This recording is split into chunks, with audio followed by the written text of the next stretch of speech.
Welcome, friends. I'm Dr. Chana Davis. I'm a geneticist, science communicator, and mom of 3 young children. And I'm joined today by fellow nerdy girl, Amanda Simanek. Say hello, Amanda. Hi. Amanda is a social epidemiologist with a PhD in epidemiological sciences and an MPH in international health epidemiology. She studies psychosocial determinants of infectious disease and links between infection, mainly herpes viruses, and chronic disease, most recently mood disorders. She is also a founding member of Dear Pandemic and a mom of 3 kids. Thanks for So, having me, Chana. yeah, thanks for being here. So I want to remind you all that we don't take questions cold, and that way we can have the latest and greatest information at our fingertips. We get our questions from the question box on the Dear Pandemic website, and we encourage you to submit your questions there at dearpandemic.org. So let's jump right into our first topic, and that is vaccines in young children. So, Amanda, what advice do you have for parents who are unsure about whether or not to vaccinate their young children, which now is as young as 6 months being eligible? Yeah, I think my advice is that it's totally fine to have questions about it. And we are actually not going to cover very much about that today. I'm sort of going to punt that question because we just had a live Q&A with Dr. Malia Jones from Dear Pandemic team and Dr. Caitlin Jetelina from your local epidemiologist. And they did a live that was posted on our Facebook page and is available on our website. So I encourage you to go check that out. And Dr. Davis also just recently did a post helping think about what are the potential impacts of COVID-19 on young children, which I think does a really good job at sort of helping parents weigh, the risk benefits of vaccination that people may be considering. So it's okay to have questions, and those are 2 sources of information that we have available right now that you can check out. Okay, I'll pop in the link. I hope this works. What is it? Just said can't post message to some channels. Okay, that's fine. I popped in the link to the post about the health impacts in young children. So that post was about what do we know about the toll of COVID in young children, basically saying that, emphasizing this message that low risk is not the same as zero risk, and comparing the toll of COVID in terms of annual hospitalizations and deaths to other vaccine preventable diseases, where we see it actually has a greater burden than many of the diseases that we routinely vaccinate against. Yeah, I think it's helpful perspective. Yeah. And when I listened to that Q&A that on this topic with Malia, and one of the messages that really resonated with me is that, we think often differently about things that we do actively, like go get a shot, versus risks that we assume because of not taking action. And I think we really need to, not just with vaccines, but in all areas of life, actually, think seriously about the consequences of inaction. So I did a post on that on my page actually about this sort of broader perspectives on life and preventative health and all these areas where it's really important to kind of to just think about both sides of the equation. Yeah. And that's what the regulators do, right? That's what they're doing. They're making a risk benefit assessment. Okay, so we have some other questions that are also probably largely related to kids and thinking about summertime. And so one of them is, how likely is outdoor transmission from the Omicron variant or with the Omicron variant? And then should we be masking outdoors? Okay. So I'll take that question. Yeah, it's funny because we have this Slack group where the nerdy neighborhood chats about all sorts of things of science and a lot of COVID. And it did come up. Someone said, "Oh no, there was a report of outdoor transmission at a camp." And I will say, anecdotally, I also have heard stories amongst friends. I mean, you don't always know 100% for sure, but we're definitely hearing more anecdotal reports of outdoor transmission. So it is not something that is we can completely dismiss as a possible transmission environment, but it still is way lower risk than indoors. And I guess when I think about Omicron, I think sort of that Omicron floats all boats, right? So everything is like up a notch in how risky it is, but the relative ranking of activities remains the same. And so the same factors go into evaluating how risky something is. So what I would recommend is sort of thinking about that risk continuum. And, for example, if you're outdoors, you're going for a jog and you're passing one person for a second, that's about as low risk as it gets because you've got a short amount of time, you've got a lot of space between people, and you've got a lot of airflow. But a higher risk outdoor situation might be, a wedding that has a lot of people, maybe in a tent where there's not a lot of ventilation.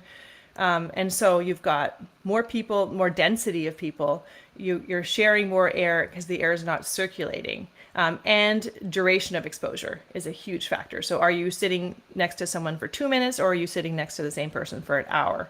So those are the three aspects of the actual kind of environment that are really at play. But other factors really influence the risks too. Specifically, was there any pre-testing or any symptom kind of gating for who's at the event? Was there a requirement to be vaccinated? Things that can influence the likelihood of somebody being there. And of course, your local COVID rates will be a big factor as well to influence. So I know it's really complex. It can get exhausting to do this kind of risk calculus all the time. But so maybe we've been talking about just encouraging people to kind of develop a set of guidelines that maybe for outdoor play dates, I don't wear a mask, but maybe for indoor play dates I do, or whatever the rules that you are, but just sort of think through the basic principles first, and then maybe not try to get in a habit of just having set rules for set situations. What are your thoughts on that? Yeah, I feel like I was answering questions about outdoor transmission 2 years ago, right? And whether we should be wearing masks. I think being outdoors is always safer than indoors, right? But you have to think if you're sitting next to somebody, talking to them at a baseball game for 2 hours and they have COVID, outdoors is not going to be magic in that situation necessarily protect you. So, I think it's those common sense things that you're talking about, like how crowded is it? Are you at a large concert, or are you at a picnic? Are you sitting right next to somebody, or are you, spaced apart? Those same types of things that we've been thinking of our sort of SMART framework that we have used with your pandemic the whole time about how you can just reduce your risk of COVID, and being outdoors is certainly one of the best ways in terms of improving air ventilation. But kind of common sense about how close you are in contact and for how long still going to matter. Yeah. One sort of framework or way to conceptualize that I like to think about is the secondhand smoke. So if that person was, smoking, would you inhale a lot of their smoke, or would you just barely get a whiff of it? And that gives you a sense of your level of exposure. Yeah. So let's move on to a question for you. So a question about long COVID. So Lorraine from Vancouver, here's an example. She asked, for people 65 to 70 and other ages who are triple vaxxed, what are the chances of getting long COVID? And is there a difference amongst genders? And I know this is a really hard question to answer super specifically, so maybe you can just speak more broadly to what we know about how common COVID is and what are the different risk factors and why the estimates vary so much. Yeah, so I think I'll start with thinking about why estimates for long COVID might vary so much study to study, because I think it's helpful to think about what goes into studies and determining that estimate in the first place before we kind of make an overall assessment of how common long COVID is. And then we can circle back to sort of what the sort of identifiable risk factors are so far. And so, when we're thinking about an estimate of long COVID from a study, I think we have to think about the points we have to think about is how that disease was defined and how it was counted, and who got counted as having long COVID, how that researcher might have sampled the population or determined who they would ask, from the population if they've had long COVID, the role that the way they collected that information may play in terms of whether it was voluntary through an app or through hospital records, the role of the timing that when they asked, because we've had different variants circulating at different times, which may have a different risk for long COVID, and then sort of the geographic location where the study is being conducted as well, because there just may be genuine differences in the prevalence of long COVID in different populations. So, in terms of thinking about how we count the number of people that have a disease or a health condition, we have to set criteria that constitutes what is a case of that condition or a case definition. And because long COVID is relatively new disease, it feels like we've been in the pandemic for a decade. But in the grand scheme of things, it's really been an evolving understanding of what long COVID is. Our definition or our thoughts about it have changed over time or have evolved. And so, now we may hear terms like post-COVID conditions or syndrome, long haul COVID, post-acute sequela of SARS-CoV-2 infection, right? So there's a lot of different terms that are also being used. And the World Health Organization sort of defines long COVID as a condition that occurs in individuals with a history or probable or confirmed SARS-CoV-2 infection, usually 3 months from the onset of COVID, with symptoms that last for at least 2 months and can't be explained by an alternative diagnosis. CDC, on the other hand, thinks about those symptoms that are at least 4 weeks after infection. And that's like sort of the earliest when you could start to distinguish between just the acute symptoms of COVID versus post-COVID conditions. And then in the UK, the National Institute for Healthcare and Excellence defines duration as less than 4 weeks, 4 to 12 weeks, or longer than 12 weeks, with the last two categories counting as long COVID. So the first thing to do is pay attention in the study that you're looking at. Well, how did they count people? How did they define COVID? And is that the same as how they define that in another study that you're comparing the estimates between? In general, the symptoms that are sort of now thought of as common or potentially what people with long COVID experience are kind of wide ranging. So there's more general symptoms that are tiredness or fatigue, fever, and sort of symptoms that get worse with physical or mental effort. Then there's a range of other body systems that are impacted: respiratory and health symptoms, neurological symptoms, digestive symptoms, and other, body symptoms like joint, muscle pain, rash. So, there's a long list of symptoms that maybe are relevant to what people with long COVID are experiencing as well. And so there could be variation in sort of the symptoms that get asked or the way these questions are asked across studies. So another challenge then with figuring out how many people have any disease of interest is related to how you sample the population. Ideally, we would ask every single person, like in your city or state, if we wanted to know everybody that was experiencing COVID, long COVID. But that's generally not possible, logistically really challenging. So then we have to choose how to administer a survey or collect that information. And it's not always going to capture a representative slice of the population.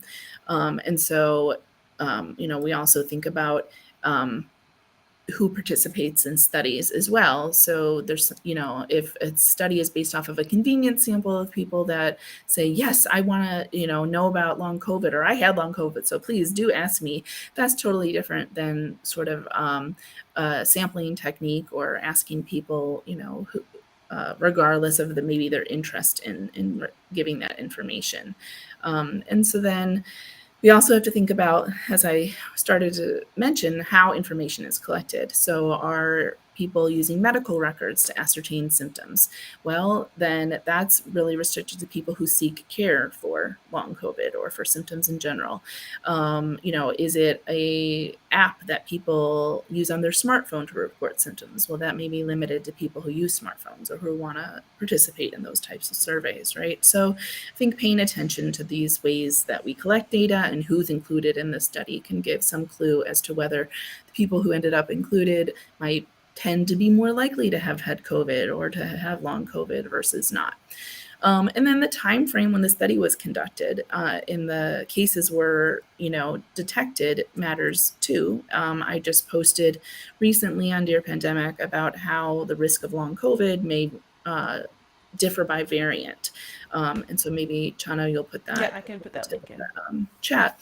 So 2 studies that came out, one using population representative data from the UK and another using data from an app, so not necessarily population representative, both found that the risk of long COVID was higher with Delta than Omicron, but that the BA2, variant of Omicron, the risk seemed a little bit higher than BA1, and we don't yet know about BA4 or 5 or any to yet emerge variants. So I think paying attention to all of those, characteristics of the study can help us figure out, uh, if we're really comparing apples to apples when we're looking at different estimates from different studies, and can also help us evaluate, hey, is this study sort of a likely representative of the entire population, or is it there's some selection into who participated? Yeah, so I think you're going to get into this, but it sounds like you're going to get different numbers because different populations will have a different risk of long COVID. People are defining long COVID differently in different studies. So both of those can contribute to getting different estimates, and and not to mention the variant. Yeah, so these are all reasons why in one study you might see 50% of people get long COVID or down to 5%. And so keeping all these factors in mind. And there's actually a really nice piece that came out from Stat News that I have here, if you want to also link to Okay. that in the chat, that sort of gives a good summary of a lot of these points that I just raised. So given all that, getting back to that, the other part of the question is, how common is long COVID then? I think we had a recent study in the US of 60,000 adults carried out at the CDC in June 22 that found 1 in 5 cases reported yes to the question, did you have any symptoms lasting 3 months or longer that you did not have prior to having COVID-19? And they also estimated that 7.5% of all adults, or about 20 million people, are living with long COVID right now. This is a survey that they may have had some issues with response bias in terms of not being quantitative, and that's contrasted with a study that came out in the UK of a very population representative sample from the Office of National Statistics, and that estimate was that 2.8% of the population were experiencing self-reported long COVID or symptoms that had lasted more than 4 weeks after their initial infection. So there's a range, right? And I think the thing to remember is that even in the UK, 2.8% of people is 1.8 million people estimated to be living with long COVID. And so, there may be a range of prevalence, but even a small proportion of a large number of people who've had COVID suffering from long COVID is going to have impacts. One other thing to consider is that some studies are asking how whether the symptoms people are experiencing is really affecting their day-to-day activities. And so this is another important distinction, I think, to consider is, not just whether people are having symptoms, but whether that study looked at the sort of impact that's having on their daily life. And in that UK study, 67% of those that self-reported long COVID did report that their daily activities were impacted, so that's about 1.2 million people, right? So kind of, we can split hairs, and it's important to look at the quality of studies and think about these characteristics. But at the end of the day, there is a large proportion of the population that's experiencing some kind of sequela from COVID-19 right now. Yeah, it seems like the 2.8 in the UK, that's about the lowest number I've seen. Usually it's higher than that in different study designs. Yeah, there's another recent preprint that is kind of looking at 10 different longitudinal studies in the UK, as well as using electronic health records. So that would be limited to people who have sought care.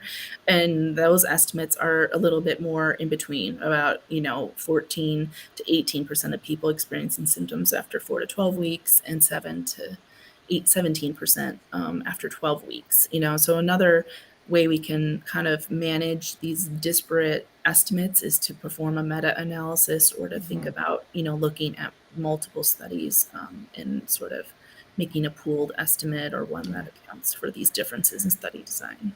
So you've been mostly talking about adults so far. So what about kids? Yeah, so a UK study, again, I think with population representative data, but only among cases occurring up to March 21, estimated 7.8% of cases in kids resulted in long COVID, right? So, and this was symptoms lasting greater than 12 weeks.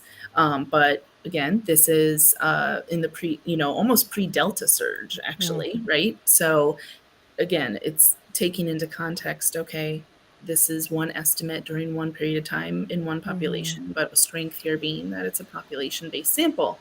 Another study, another meta-analysis, again, pooling estimates from across 21 studies that was published, I think, in February.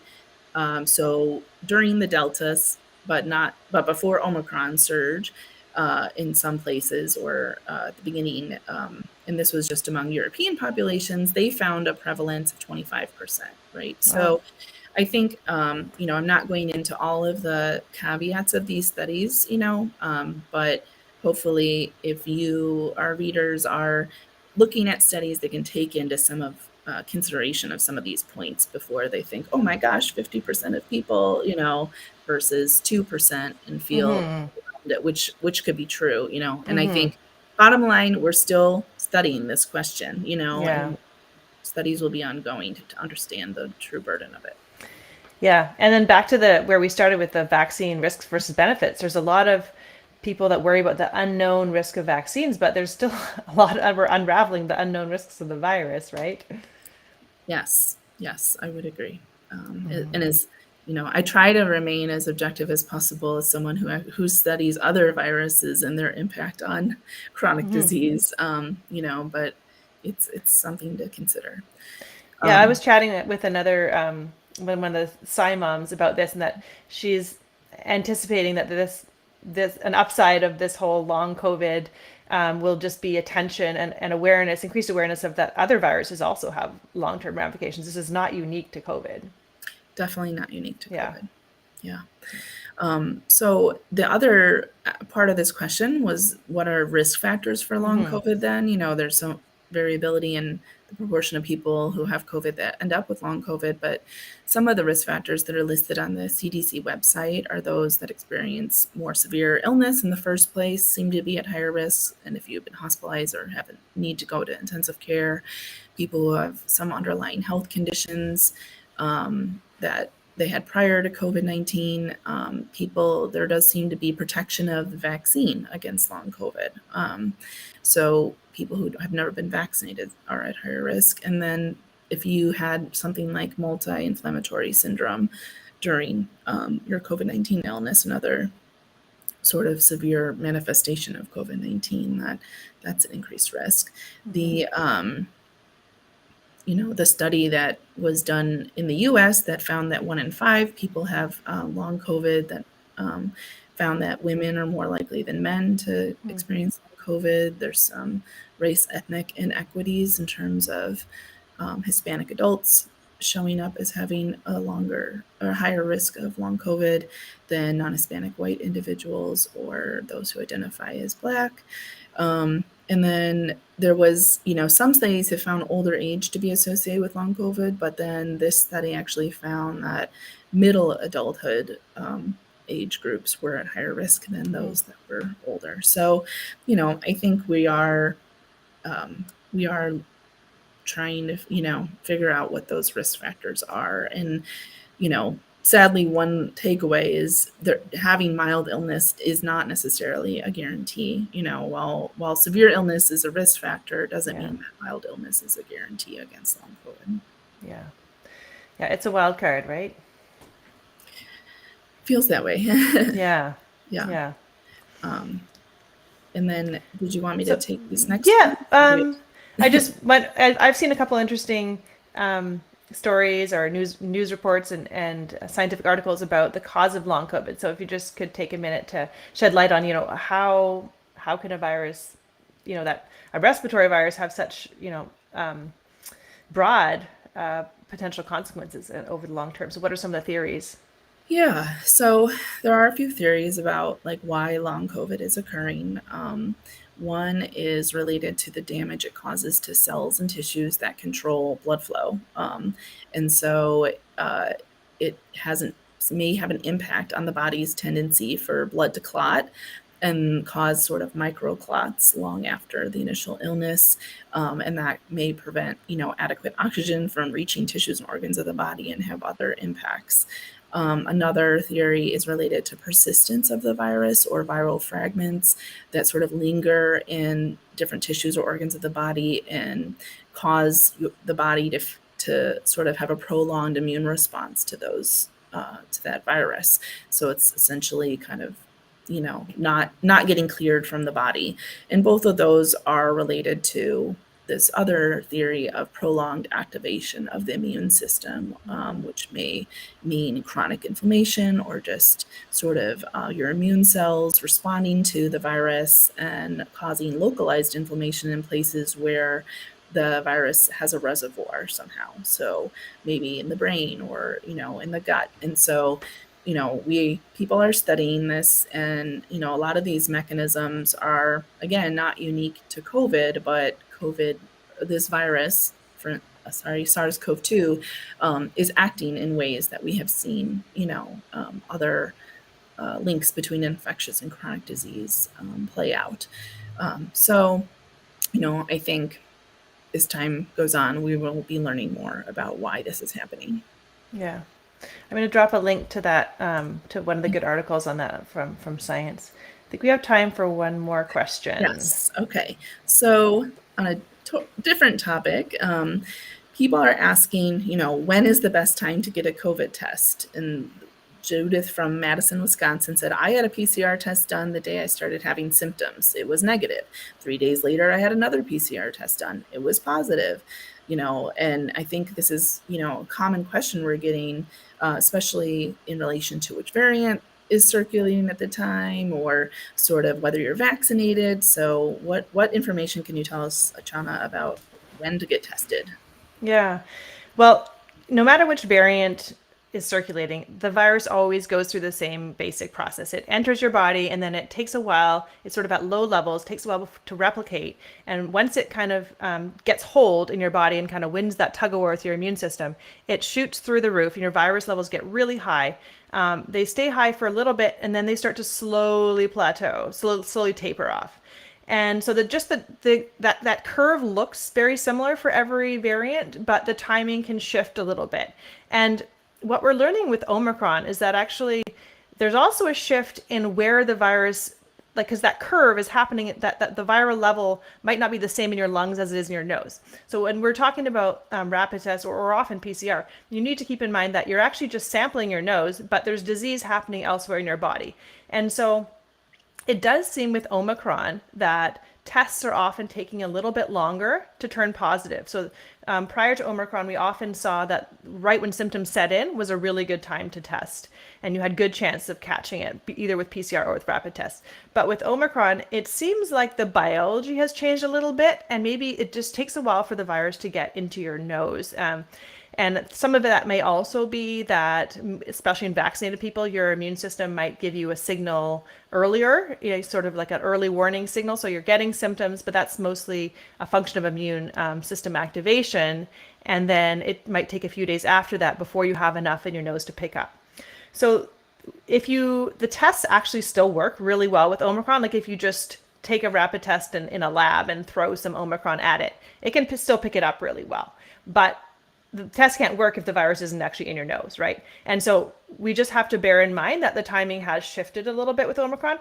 There are lots of people that will still pick it up when they're first symptomatic, but also other people, it will take a few days. So you have to interpret that first symptomatic day test with a grain of salt. And repeat testing is really the key to having higher confidence in your results. And that's true both with PCR and with rapid antigens tests.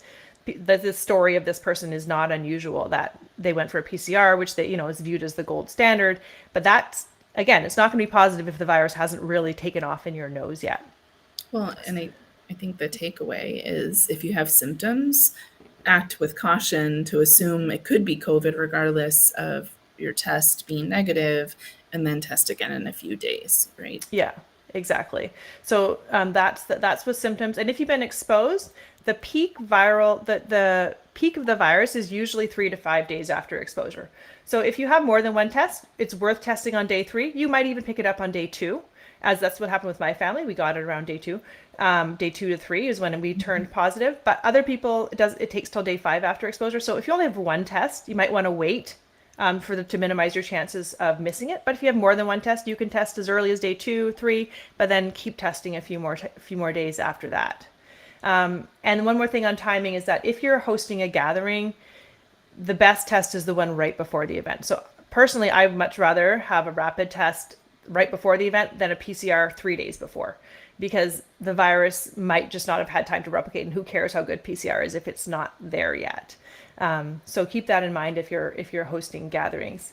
I was going to share a story. Maybe I'll just really quickly that we do have some anecdotes of this playing out in real life. Another Sci Mom who I recommend checking out, the Sci Moms, Science Communication, Data Driven Parenting. But she sent her kids to an overnight camp that was a month long, and they did screening PCR before arrival, rapid testing upon arrival, PCR again 2 to 3 days later, and PCR again 2 to 3 days after that. And that last PCR still caught people. And it's not because the previous test didn't work. It's because what if you got it on the day of travel? You wouldn't have been able to pick it up if you got it on the airplane the day that you arrived. It just takes a few days to pick it up. So timing and repeat testing is really the key to test performance. And I think things are out of time. So I could go on a soapbox forever about how awesome rapid tests are and how they need to be more celebrated. I'm a fan if you have access to them, and we basically do rapid tests before we get together with most people. Yeah. Well, when both times rapid tests have saved us from exposing my mom on multiple occasions when my kids didn't have symptoms and we tested just because we were seeing her. That's happened twice for us. So I think that's all the time we have for today. And so thank you so much for joining us. Just a reminder that we do have a newsletter where we share our content, if that's a good way to get it landing right in your inbox. And then if you want to submit questions, you can do that through the Dear Pandemic website. And we do read every question and use them to inform the topics that we answer in our live Q&As and our posts. So thanks for joining us. Thanks. Take care.